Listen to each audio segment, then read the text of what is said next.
We've been saying over the last few weeks to keep an eye on Italian bonds, and it's this week where yields on Italian bonds blew out to the top side, as this first chart demonstrates.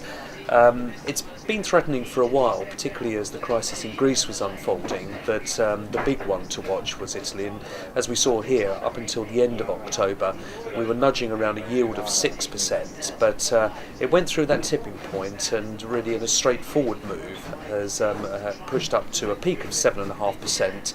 With a little bit further ECB buying, we have seen that come back below 7%, albeit that it's very much firmly into an upward trend.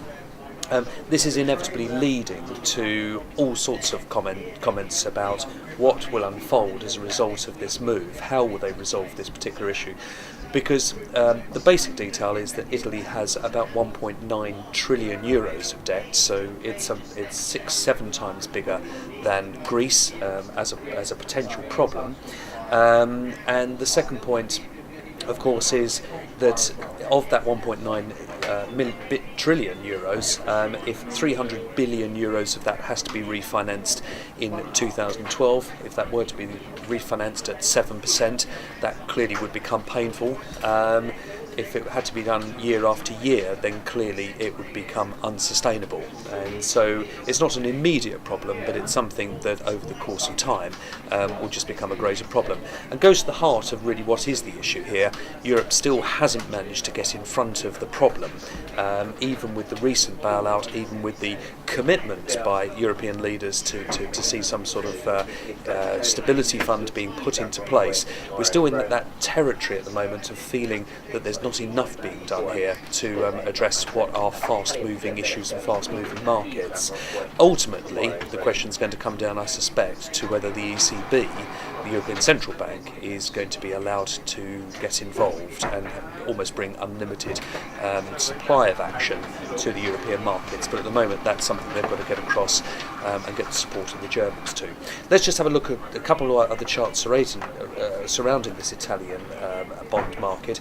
This second chart here I'm showing is showing the Italian bond yields relative to the German bonds, and the third chart here is looking at the spread between the two.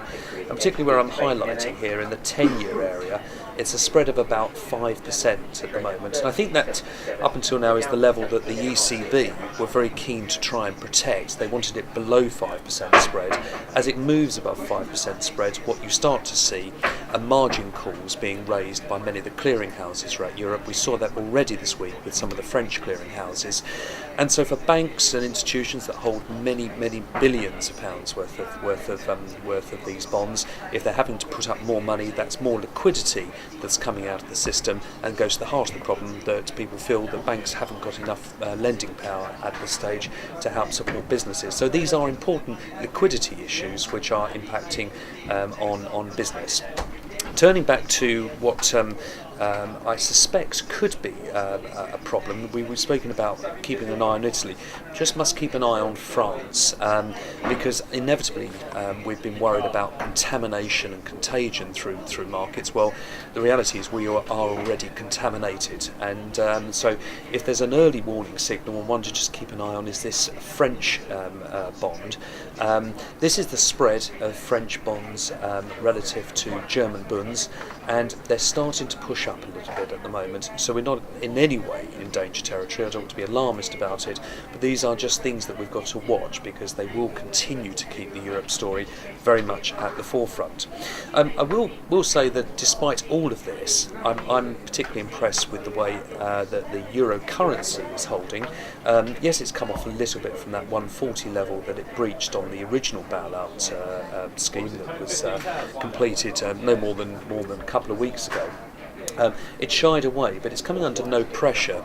I am hearing that the reason for much support is that there are lots of liquidations of dollars to bring back into euros to help prop up the European banking system at the moment. So this strength in the euro might be as a result of needs must rather than any sort of particular desire to own euros at the moment. But nevertheless, it's holding quite steadily.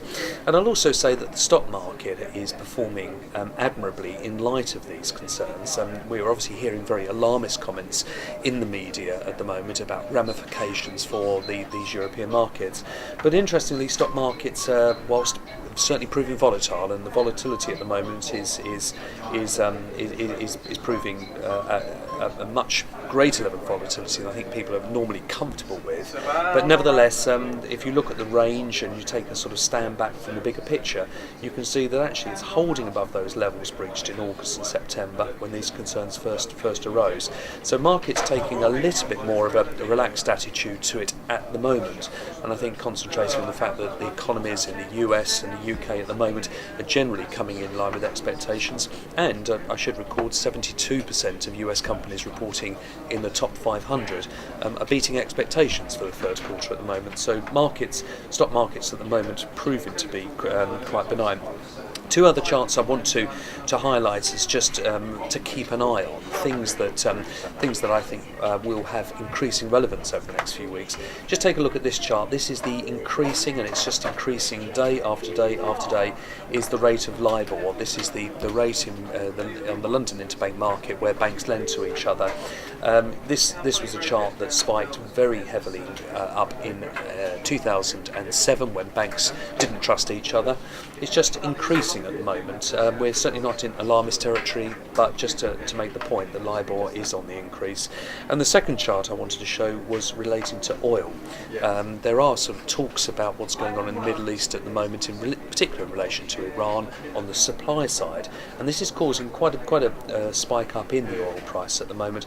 As we've highlighted before, higher oil prices, particularly in the US, can act as a brake on the economy, and that's exactly what we don't need to see at the moment. The US economy seems to be doing fine. I don't want to see the oil price pushing too much further ahead, or otherwise I think it will start to cause some concerns about 2012 growth expectations for the US.